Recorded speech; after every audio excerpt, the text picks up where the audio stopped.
Hey guys, welcome to Beware the Awakening. To a karaoke box featuring the new Team Rocket's Murkrow and our Tera Skeledirge EX combo, using its Incendiary Song ability to give our active Pokemon a 60 damage boost by discarding a basic fire energy from our hand. So we're trying to stack this ability to help us do some decent damage with attacks that have cool effects like Torment, Ichi-Pollen, and Reflective Barrier, either locking opponents' active Pokemon from using a specific attack, locking them from playing item cards from their hand, or forcing the attacking Pokemon to incur recoil damage if they hit our Mewtwo. With our regular supporters and one Pheasant TPD EX for the draw support, one Mela and one Crispin for the energy acceleration, 3 Surfer for the switch, 1 Grand Tree, 2 Rare Candy, 1 Drayton, and 1 Arven to help us turbo evolve multiple copies of our Skeledirge EX. Finally, we have 1 Energy Retrieval and 1 Super Rod to help us recover our energies, 1 Boss's Order, 2 Bravery Charm, and 1 Earthen Vessel with 9 basic fire and 3 basic darkness energies. You can also choose to add a Kieran or Chantal to the list for that extra switch. So that's all for the deck list. Now let's go for some gameplay and see how well this deck works. Okay, let's go for our first game with Karaoke Box. We got the new Murkrow, Team Rocket's Murkrow with Torment, locking opponent from using any one move that they have. So if they have a Dragapult, they still get to hit 70 damage. That's why we are doing our Bravery Charm, but they can't hit our bench though. They can't play damage counters on the bench because they can't do Phantom Dive unless if they switch Retreat. So there's always the switch option, there's always the boss option against your Mewtwo. This deck is not perfect, but if they play Dragapult, we got our Budew item lock, so I feel like we should be fine. I mean, you could try jamming Tower against Dragapult to lock them from doing TM evolution, but then if they play a stadium card like Artazon, if they just remove it with a Corvus, then there's nothing really you can do about it, you know? So might as well just stack on the Artazon ourselves so that we get to bench our Fuecoco as early as possible, as many copies as we can for the fast evolution and the ability stack.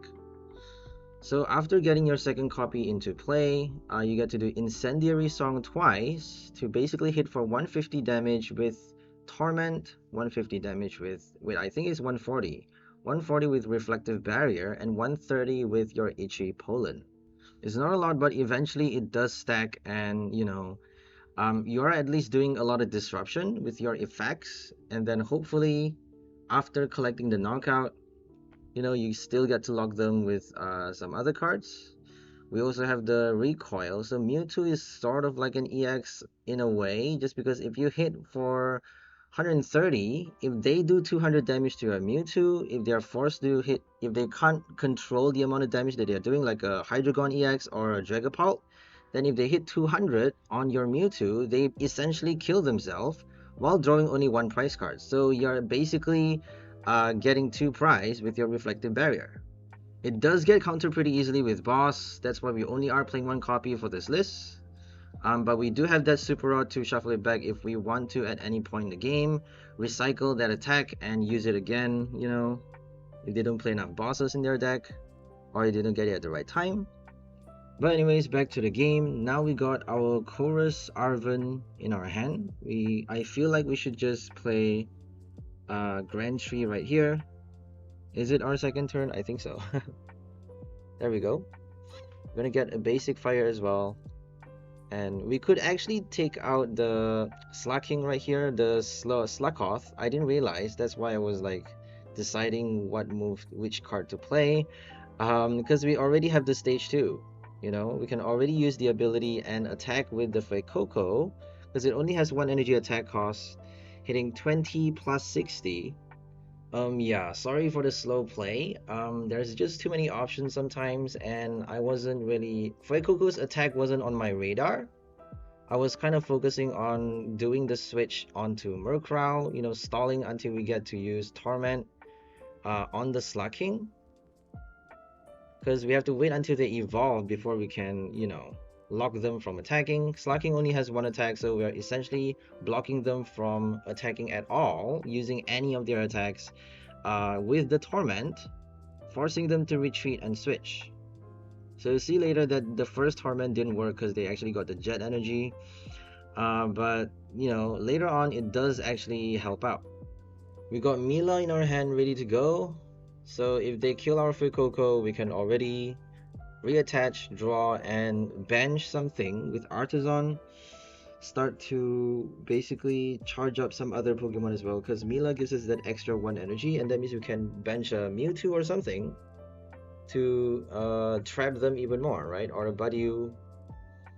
Make sure you have the Bravery Charm in your hand or a Arven while while you bench the Budew, just because if they have a Munkidori, they can obviously just take it out with their ability. I forgot to do that for this game, I think. So they actually did a Dory and moved the damage counter onto our bench Budew before we even get to attack with it, which is a shame.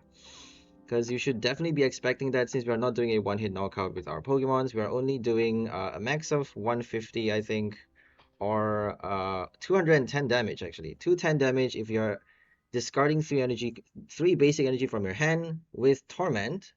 Or you can even attack with the Skeledirge for a max of 280 damage by discarding 2 fire energy from your hand if you have 3 in play though. If you're lucky enough to get your retrieval at the right time, if you're lucky enough to discard 3 energies from your hand, you basically got 340 damage with your Luster Burn, which is pretty awesome because Luster Burn actually ignores all effects on your opponent's active Pokemon, and that means if they have a Cornerstone, if they have Mimikyu, Sylveon, Crustle, IG Slash, whatever that blocks damage from our EX Pokemon, from our Pokemon that has an ability, anything that blocks damage by flipping coins, like Baby Pheasantipede or Spinda, Kecleon, you can basically bypass anything. You can hit anything. Raw damage 340 is a lot.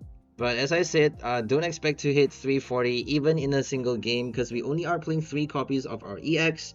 If we actually have 1 prize, or if we couldn't evolve the 3rd one, we only have 2 Rare Candy as well, 1 Grand Tree and 2 Crocalor. So don't be expecting to evolve 3 of your Stage 2 EXs in a single game, is what I'm trying to say. It's not really that easy, and even if you do, you might not have enough energies to discard from your hand while attaching to satisfy the attack cost, because Luster Burn requires 2 fire, and we only have 1 Mela, 1 Crispin. Crispin doesn't really work for your Skeledirge unless if you attach the fire from your deck and then put the darkness into your hand while having excess fire energy in your hand to discard and attach for that extra cost. So it's actually a lot. That's why we have 9 copies of our basic fire, and that's why we have 1 super rod and 1 retrieval. I really want to play Roark for this list, but it only draws 2 cards, so I feel like it's not a good supporter.